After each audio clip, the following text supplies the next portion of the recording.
नमस्कार दोस्तों, स्वागत है आपका अपने YouTube channel target sale services में। और आज है 15 अप्रैल और मध्य प्रदेश के डेली करंट अफेयर में आज हम 15 अप्रैल से जितने भी इंपॉर्टेंट करंट अफेयर होंगे उन पर डिस्कस करेंगे। तो चलिए आज तक ध्यान से देखिएगा।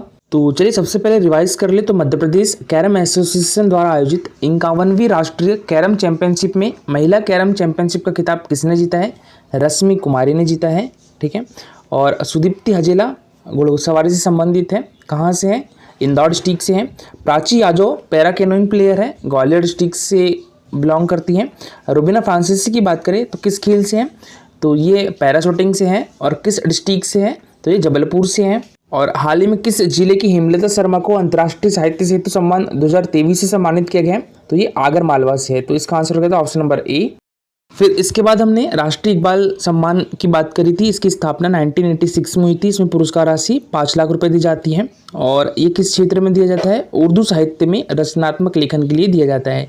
2021 का किसे मिला था? डॉक्टर सैयद तकरी आबदी को।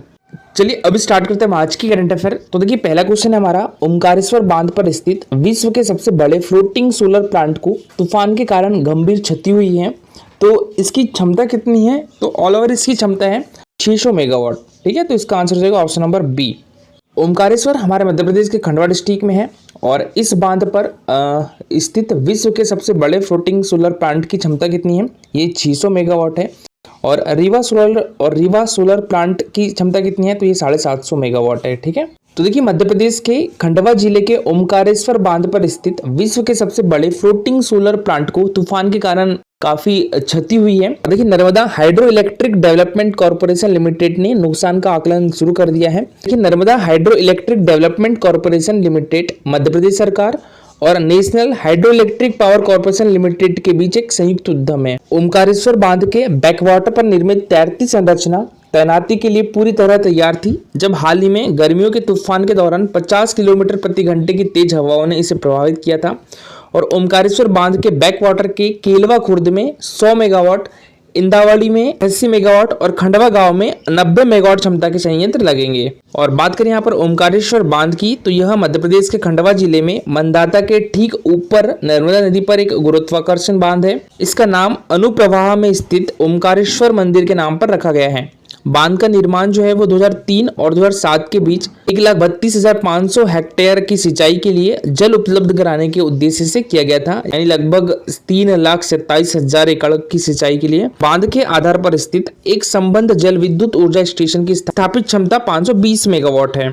और देखिए बात करें यहाँ पर ओमकारेश्वर फ्लोटिंग सोलर प्लांट की, तो मध्य प्रदेश में दुनिया का सबसे बड़ा फ्लोटिंग सोलर प्लांट जो है वो हमारे मध्य प्रदेश में बन रहा है। और यह floating solar plant Omkareshwar dam पर बन रहा है। ओमकारेश्वर फ्लोटिंग सोलर प्लांट की परियोजना 600 मेगावाट क्षमता की होगी। पहले चरण में 278 मेगावाट का प्रोजेक्ट है। ये परियोजना का जो निर्माण है वो 2 चरणों में हो रहा है।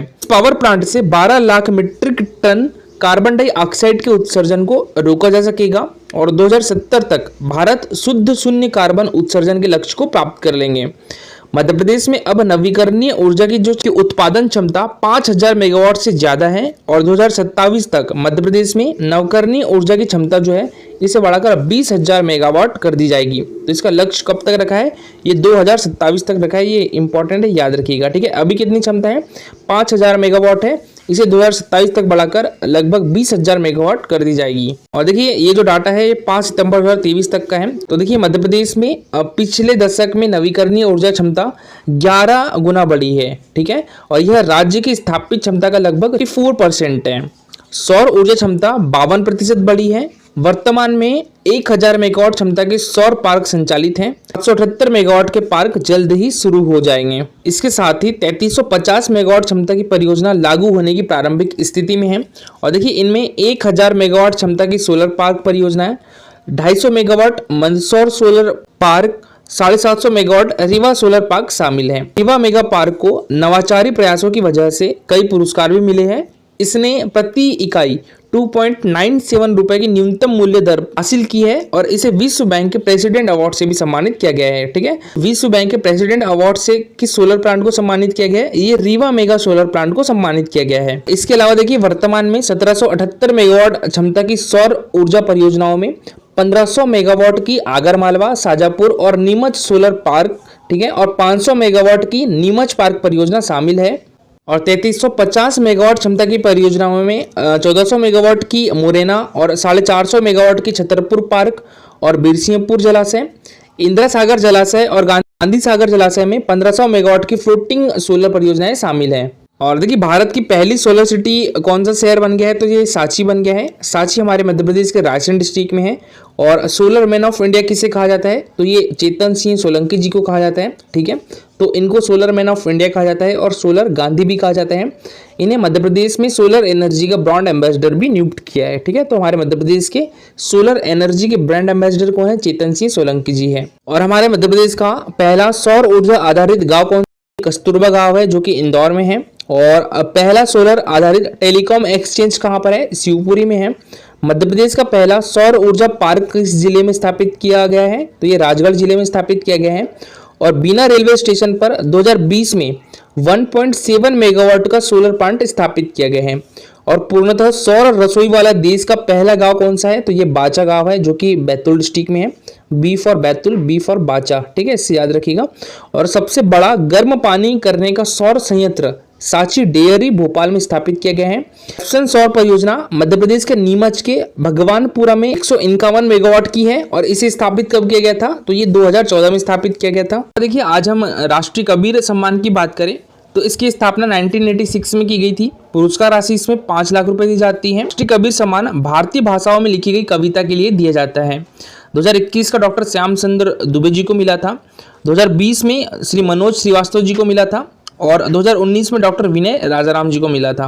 और इसके अलावा देखिए चतुर्थ वर्ष के यूजी छात्रों के लिए नया पाठ्यक्रम स्टार्ट हुआ है। तो देखिए आगामी सत्र के साथ हमारे मध्य प्रदेश में उच्च शिक्षा विभाग ने राष्ट्रीय शिक्षा नीति 2020 के तहत अपना चौथा वर्ष शुरू करने वाले स्नातक छात्रों के लिए एक नया पाठ्यक्रम तैयार किया है। राष्ट्रीय शिक्षा नीति को क्रियान्वित करने में मध्य प्रदेश भारत के अग्रणी राज्यों में से एक है। राज्य में स्नातक व्यावसायिक पाठ्यक्रमों में लगभग 4.5 लाख से अधिक छात्र चौथे वर्ष में प्रवेश के लिए आवेदन कर सकते हैं यदि उनके पास 7.5 या उससे अधिक CGPA है। लगभग आपके 75% होना चाहिए। मध्य प्रदेश उच्च शिक्षा विभाग द्वारा विकसित नए पाठ्यक्रम के अनुसार छात्र अनुसंधान परियोजनाओं के माध्यम से विभिन्न विषयों में विशेषज्ञता हासिल कर सकते हैं। 4 वर्षीय कार्यक्रम पर स्विच करना उन छात्रों के लिए लाभदायक होने का अनुमान है जो अंतर्राष्ट्रीय स्तर पर आगे अध्ययन करने की योजना बना रहे हैं, क्योंकि यह विदेश में विशिष्ट स्नातक पाठ्यक्रमों के लिए 20 मानदंडों से मेल खाता है। और देखिए राष्ट्रीय शिक्षा नीति 2020 जो है वो 34 वर्ष पुरानी राष्ट्रीय शिक्षा नीति 86/1992 में संशोधित का स्थान लेती है। हमारा क्वेश्चन था ये जो काराधान सहायक परीक्षा हुई थी 2022 उसमें पूछा गया था मध्य प्रदेश के शिवपुरी जिले में स्थित राष्ट्रीय उद्यान का नाम क्या है, तो ये माधव राष्ट्रीय उद्यान है। ठीक है, इसका नाम क्या है, माधव राष्ट्रीय उद्यान है।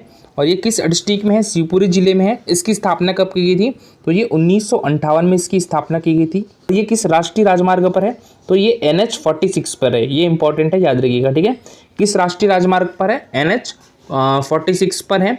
और देखिए यहाँ पर जो साख्य सागर झील है, आपको पता होगा हमारे मध्य प्रदेश में कितनी रामसर साइट है, तो 4 रामसर साइट है। एक भोपाल में है, एक शिवपुरी में है जो कि माधव राष्ट्रीय उद्यान में है। साख्य सागर झील ये हमारे मध्य प्रदेश की दूसरी रामसर साइट थी, साख्य सागर झील। तो ये किस राष्ट्रीय उद्यान में है, ये माधव राष्ट्रीय उद्यान में है। ये भी याद रखिएगा। ठीक है, और इस राष्ट्रीय उद्यान से कौन सी नदी प्रभावित होती है, तो मनिहार नदी प्रभावित होती है। M फॉर माधव और M फॉर मनिहार नदी याद रखिएगा। ठीक है, पेंच राष्ट्रीय उद्यान की बात करें तो पेंच राष्ट्रीय उद्यान हमारे मध्य प्रदेश के किस डिस्ट्रिक्ट में है, तो ये और छिंदवाड़ा डिस्ट्रिक्ट में है। इसकी स्थापना कब की गई थी, 75 में इसकी स्थापना की थी। और इसे प्रोजेक्ट टाइगर में कब शामिल किया गया था, 1992 में शामिल किया गया था। इसके बीचों बीच से कौन सी नदी प्रवाहित होती है, तो एक तो पेंच नदी प्रवाहित होती है और एक हिर्री नदी प्रवाहित होती है। दोनों का नाम याद रखिएगा। ठीक है, और जंगल बुक का संबंध भी किस राष्ट्रीय उद्यान से है, तो ये पेंच राष्ट्रीय उद्यान से है। किसकी बुक है जंगल बुक, तो ये रुडयार्ड किपलिंग की बुक है। ठीक है, और संजय राष्ट्रीय उद्यान की बात करें तो संजय राष्ट्रीय उद्यान हमारे मध्य प्रदेश के किस डिस्ट्रिक्ट में है, सीधी डिस्ट्रिक्ट में है। ठीक है, और इसकी स्थापना 1983 में की गई थी। और इसे प्रोजेक्ट टाइगर में कब शामिल किया गया था, 2008 में शामिल किया गया था। ठीक है, और देखिए इसका जो कुछ भाग है छत्तीसगढ़ में भी है। तो छत्तीसगढ़ में इसे किस नाम से जाना जाता है, किस राष्ट्रीय उद्यान के नाम से जाना जाता है, गुरु घासीदास राष्ट्रीय उद्यान के नाम से जाना जाता है। ये भी याद रखिएगा। और यहाँ से कौन सी नदी प्रवाहित होती है, तो बनास नदी प्रवाहित होती है। ठीक है, यहाँ से कौन सी नदी प्रवाहित होती है, बनास नदी प्रवाहित होती है। यहाँ पर हम जिम कॉर्बेट राष्ट्रीय उद्यान की बात करें तो ये किस राज्य में है? उत्तराखंड में है, उत्तराखंड के नैनीताल में है, ठीक है। और ये हमारे देश का पहला राष्ट्रीय उद्यान है, इसकी स्थापना 1936 में की गई थी। देखिए इसका नाम हैली नेशनल पार्क भी जिम कॉर्बेट नेशनल पार्क ही है, और इसका अभी नाम क्या कर दिया गया है? चेंज करके रामगंगा कर दिया गया है, ठीक है। तो रामगंगा नेशनल पार्क कौन सा है? ये जिम कॉर्बेट नेशनल पार्क ही है। ये कहाँ पर है? ये उत्तराखंड में है। देश का पहला जो नेशनल पार्क है और देश का पहला जो प्रोजेक्ट टाइगर में शामिल नेशनल पार्क है वो भी कौन सा था? जिम कॉर्बेट राष्ट्रीय उद्यान था। देखिए आज के लिए आपका क्वेश्चन है, ये भी काराधान सहायक परीक्षा जो हुई थी 2024 में भी हाल ही में, तो उसमें पूछा गया था मध्य प्रदेश का सबसे बड़ा फोटोवोल्टिक सौर ऊर्जा प्रोजेक्ट किस जिले में स्थित है? सीधी में, देवास में, छतरपुर में या रेवा में? तो इसका आंसर कमेंट बॉक्स में लिखिएगा। और देखिए ये है हमारा Telegram channel target civil services, तो इस पर आप ज्वाइन कर सकते हो। इस पर आपको क्विजेस देखने के लिए मिलेंगे डेली करंट अफेयर से रिलेटेड, और इस पर आपको मंथली PDF भी मिल जाएगी, ठीक है। तो टेलीग्राम चैनल की लिंक आपको हमारे वीडियो के डिस्क्रिप्शन बॉक्स में मिल जाएगी। और देखिए लेक्चर अच्छा लगा तो लाइक और शेयर जरूर करिएगा। अगर आप इस चैनल पर नए हो तो सब्सक्राइब भी कर लीजिए। Thank you so much for watching this video.